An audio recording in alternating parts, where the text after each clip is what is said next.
सुप्रभातम छात्रा।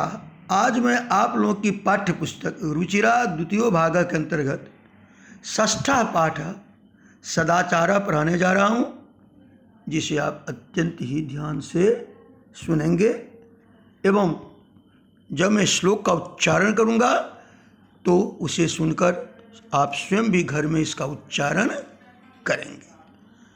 अब हम लोग शुरू करते हैं सदाचार का पहला श्लोक। सदाचार का संधि विक्षिप्त है सत जोर आचार, अर्थात अच्छा आचरण। सदाचार का अर्थ हुआ अच्छा आचरण। संधि विक्षिप्त है सत जोर आचार, सदाचार अच्छा आचरण। चलिए हम लोग प्रथम श्लोक की तरफ बढ़ते हैं, उच्चारण करना सीखिए। आलस्यम ही मनुष्याणाम शरीरस्थो महान रिपुः नास्त्युद्यम समो बंधु कृत्वा यम नावसीदति। देखिए इसमें कुछ संधि विच्छेद है, ठीक है।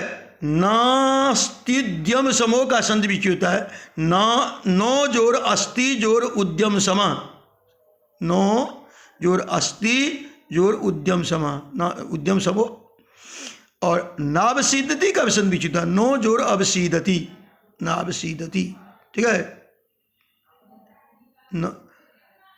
और इसका भी संधि विच्छेद शरीर जोर अस्थ शरीरस्थो, ठीक है, शरीर जोर अस्थ शरीरस्थो। आइए हम लोग इसका अर्थ लगाते हैं। आलस्यम ही मनुष्यानाम शरीरस्थो महान रिपुः। मनुष्य के शरीर में विद्यमान आलस्य जो है उसका सबसे बड़ा शत्रु है, महान रिपुः सबसे बड़ा शत्रु है। अन्नास्ति उद्यम समो बंधु यम कृत्वा नावसीदति। इस संसार में परिश्रम के समान कोई दूसरा भाई नहीं है जिसे करके मनुष्य नो अवसीदति दुख को प्राप्त नहीं करता है। मनुष्य के शरीर में विद्यमान आलस्य उसका सबसे बड़ा शत्रु है। इस संसार में परिश्रम के समान कोई दूसरा भाई नहीं, नो अस्ति उद्यम समो बंधु, परिश्रम के समान कोई दूसरा भाई नहीं है जिसे करके यम कृत्वा नो अवसीदति, प्राणी कभी भी दुख को प्राप्त नहीं करता है। इस तरह से हम लोगों ने पहले श्लोक का अर्थ जान लिया।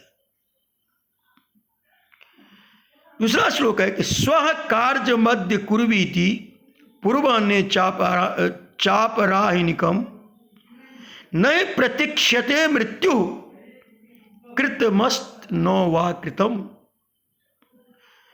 कभी कहते हैं कि स्व कार्यम कार्य मध्य का संधि कार्यम जोर अध्य, अचापराहिनिकम का संधि चौ जोर अपराहिनिकम।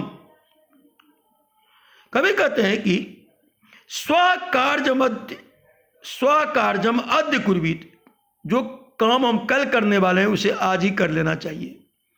अपूर्वान्य चापराहिनम, जो हम अपराह्न में यानी कि दोपहर के बाद करने वाले काम है उसको हम पूर्व में यानी दोपहर से पहले ही कर ले।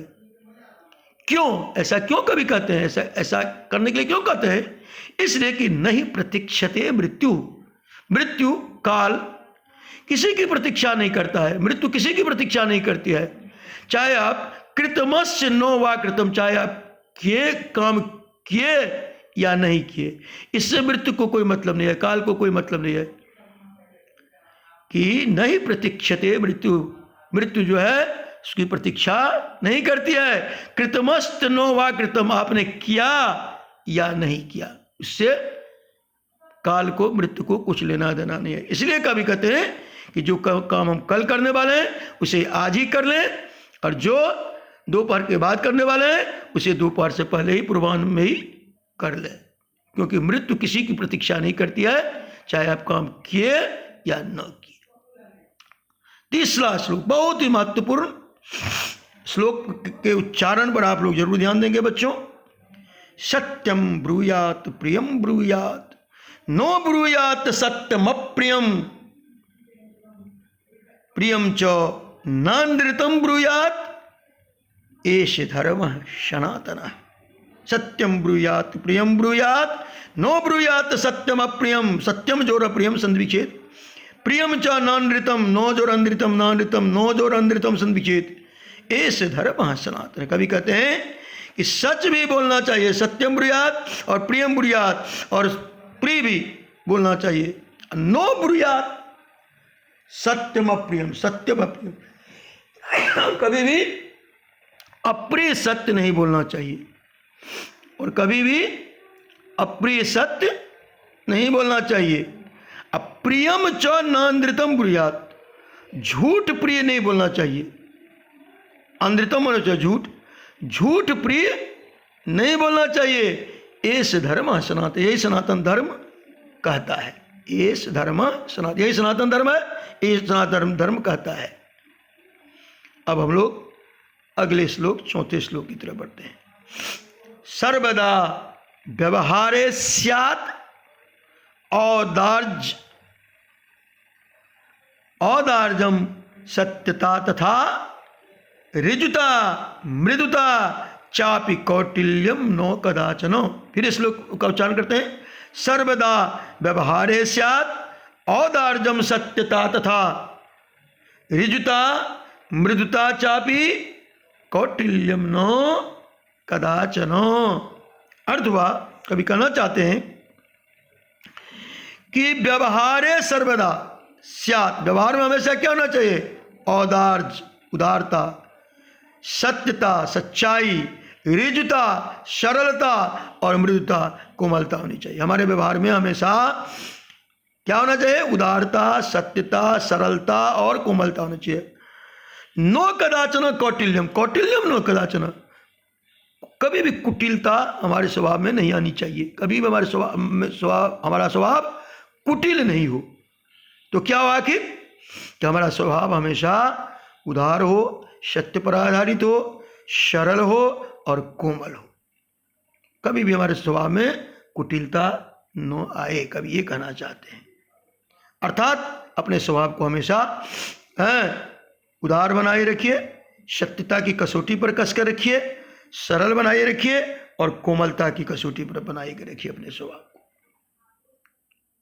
अगला श्लोक है बहुत ही महत्वपूर्ण कि श्रेष्ठम जनम गुरुम चापि मातरम पितरम तथा मनसा कर्मणा वाचा सेवेत सततम तथा। श्रेष्ठम जनम गुरुम चापि मातरम पितरम तथा मनसा कर्मणा वाचा सेवेत सततम सदा। कहते हैं श्रेष्ठ जनों को, श्रेष्ठम जनम माने बड़े लोगों को, गुरु को, माता को और पिता को, श्रेष्ठ व्यक्तियों को, गुरु को, माता को और पिता को मनसा कर्मणा वाचा सेवेत सततम सदा। हमें हमेशा मन से, कर्म से एवं वचन से सेवा करनी चाहिए। श्रेष्ठ जनों को, गुरु को, माता को एवं पिता को हमें हमेशा मन से, कर्म से एवं वाणी से सेवा करनी चाहिए, क्योंकि हमारा सनातन धर्म कहता है कि श्रेष्ठ जन, गुरु, माता, पिता ये सब पूजनीय होते हैं। हमें हमेशा इनकी सेवा करनी चाहिए। अंतिम श्लोक है कि मित्रेण कलहम कृत्वा नो कदापि सुखी जना इति ज्ञात्वा प्रयासेन तदेव परिवर्जयेत। कहते हैं कि अपने मित्र से झगड़ा करके नो कदापि सुखी जना, कोई भी व्यक्ति सुखी नहीं रहा है। मित्रेण कलहम कृत्वा नो कदापि सुखी जना, मित्र से झगड़ा करके कोई भी व्यक्ति आज तक खुश सुखी नहीं रहा है। इति ज्ञात्वा प्रयासेन तदेव परिवर्जयेत। कभी कहते हैं कि ऐसा जानकर प्रयास से उसे तदेव, उसे परिवर्जय छोड़ देना चाहिए।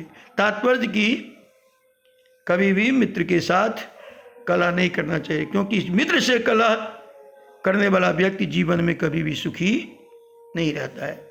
जो मित्र के साथ मिलकर रहता है उसी का समाज में कल्याण होता है। तो मित्रेण कलहम कृत्वा नो कदापि सुखी जना, मित्र से झगड़ा करके कोई भी व्यक्ति सुखी नहीं रहता है। इति ज्ञात्वा प्रयासेन, ऐसा जानकर अपने प्रयास से तदेव परिजेत, उसे छोड़ देना चाहिए। तात्पर्य कि हमें मित्र के साथ कभी भी झगड़ा नहीं करना चाहिए, हमेशा मित्र के साथ मिलजुल कर रहना चाहिए। इस तरह से बच्चों हमने आज सदाचार पाठ को हम लोगों ने पढ़ा है। उम्मीद करते हैं कि इसे आप अच्छी तरह से ध्यान से सुने होंगे और घर में जाकर इसके एक एक श्लोक का आप उच्चारण करेंगे। धन्यवाद छात्रा।